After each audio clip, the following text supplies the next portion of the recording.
Hi friends नमस्कार जय जगन्नाथ मु रूपा पुणी थे आसी आ गोटे नुआ रेसिपी वीडियो को लेकिन पूरा ओडिया देसी स्टाइल रे आज बनैबी जेहेतु ये पाଳ छतु आ पाଳ छतुर बेसर दिया छतु तरकारी मस्त ओडिया स्टाइल रे बनैबी।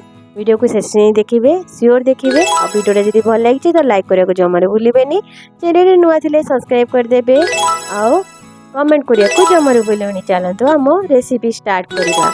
प्रथम यही पाଳ छतु मुझे सोरिष बतरऊँगी 15 मिनिट पानी रे बतरेबी। ये 2 स्पून सोरिष नौ जेहेतु मोर स्पूनटा बहुत सान अच्छी तो देखिपे 2 स्पून सोरिष और 1 स्पून ये जीरा नहीं कि 15 मिनिट पानी रे भिजेदेवी।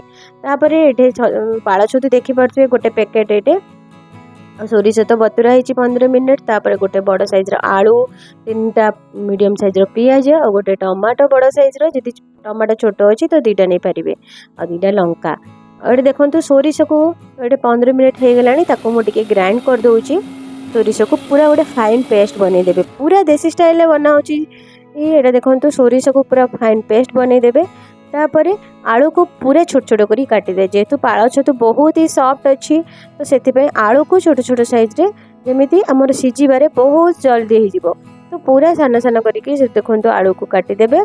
नले आलूटा जदि आम जदि आलू बड़ साइज पकाउछन्ती ताल आलू को प्रथमे बॉईल करदेवे तापर जाकि पाळ छतु पकेबे जेतेबेले कुक करेंगे। तो आलू को देखो कि बहुत सान साइज मु काटिदेली तापर ताको छाणिकी रखीदेली। पियाज को चोपा छड़ेकी धोईकी पूरा छोट साइज काटी दूची। तापर टमाटो को भी काटिबा जेहेतु टिके खट्टा हेले बहुत भल लगे सोरिषटा टमाटो ये बड़ साइज टमाटो नेबे नले 2टा टमाटो भी नहीं पारे कहीं जेहेतु सोरिष बटाटा टिके खट्टा हेले बहुत भल लगे नले एथिरे आंबुल भी यूज करि परिबे।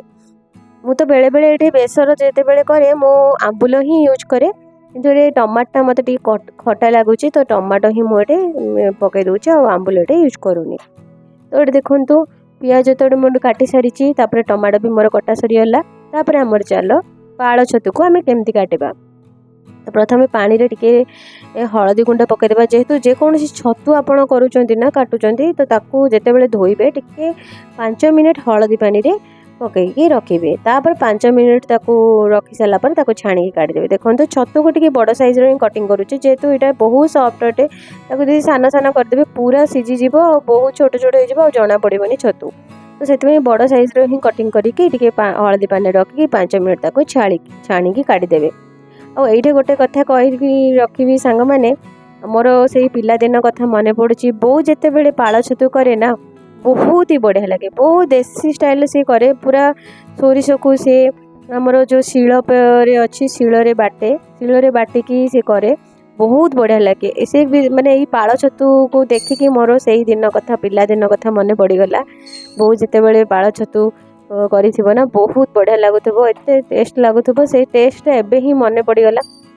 से पाळ छतु ना ये माने मु जोटे रोची जोटे कि बेंगलोर रे बहुत कम मिले बटम छतु तो मिल जाए कि पाळ छतु मिलवाटा बहुत रेयर तो से आज जिते बड़े मत पाळ छतुटा मिलगला ना से बोर कथा मन पड़गला आ से बेसर दिया छतु तरकारी कथा मन पड़गला। आ ओडिशा रे तो ये पाळ छतु बहुत मिले वर्षा दिन हो गले तो बहुत ही मिले। तो चलतु आ बेसी गपेबानी आम रेसिपी स्टार्ट करवा। गैस रे कड़े बसवा कड़े जिते बड़े गरम हम 2 स्पून खाइबा तेल देवा। तेल जिते बड़े गरम हम गोटे चुटकी गोटा सोरिष देवा 1/2 स्पून ये जीरा देवा 1/2 स्पून पान मधुरी देवा। पान मधुरी निहाती बेसर तरकारी जेकोसी बेसर तरकारी दिंतु बहुत बढ़िया लगे फ्लेवरटा बहुत बढ़िया लगे। तो फुटण जिते बड़े फुटी आसो ये रखिथिबा पियाज और लंका को ऐड करवा। पियाज हल्का भाजवा अधिक ब्राउनिश करवानी पियाज को। तापर से टमाटो जो काटी रखिथिबा टमाटो ऐड करवा। अदा रसुण गोटे स्पून देवा भल से कषिबा कषि सारा पर ये किसी गुंड मसला देवा हलदी गुंड जीरा गुंड धनिया गुंड काश्मीरी लंका गुंड आउे सब्जी मसला सबुथ गोटे गोटे स्पून देवा। स्वाद अनुसार लुण देवा ताकू भल से कषिबा। जदि आप कम तेल यूज कर अल्प टिके पानी देकी 2 मिनिट कवर करके छाड़देवा। मसला जिते बड़े कषि आसो माने मसला को 2-3 मिनिट एमती कवर करके छाड़देवा।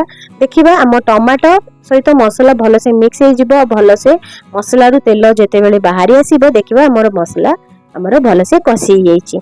मसला जिते बड़े भल से कषि जाइए आम रखिथिबा सोरिष बटा बेसर को ऐड करदेबा।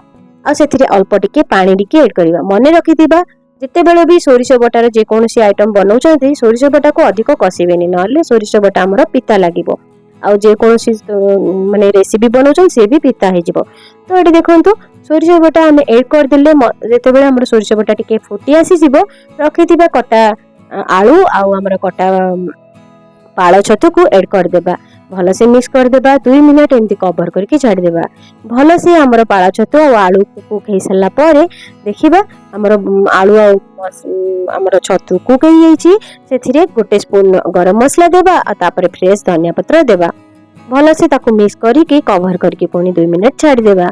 देखंतु आमर आमर रेडी हो गला पाळ छतु बेसर। आ पाळ छतु बेसर आम जदि पखाला भात सहित जेकोसी पखाला भात सहित कि रुटी सहित पराठा सहित आपको खाती बहुत मजा लगे। खास करके ये तो ओडिया मानक बहुत ही फेवरेट खाद्य। मोर तो यहाँ बहुत ही फेवरेट कहीं ये बहुत रेयर मिले। तो मत पाळ छतु जिते बड़े भी मिल जाए मुझे सोरिष बटा करने को जमारू बुलेनी। तो सोरिष बटा एमती पाळ छतु को करके सियोर खातु।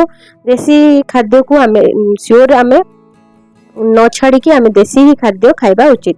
तो से भाव बन कि सोरिष बटार बेसर बटा करी आमती पाळ छतु को बनईकी आपण भात सहित खातु। एमती बनातु आ बन कि फैमिली मेंबर्स खाइबा जमार भूलें। आपण मैंने केमिति बनइले आपण फैमिली मेंबर्स माने खाइकी आपण मानकु केमिति प्रशंसा कले मते कमेंट करके शेयर जणेबे। आ देखि पारथिबे मोर को टाइप रो हेछि पाळ छतु।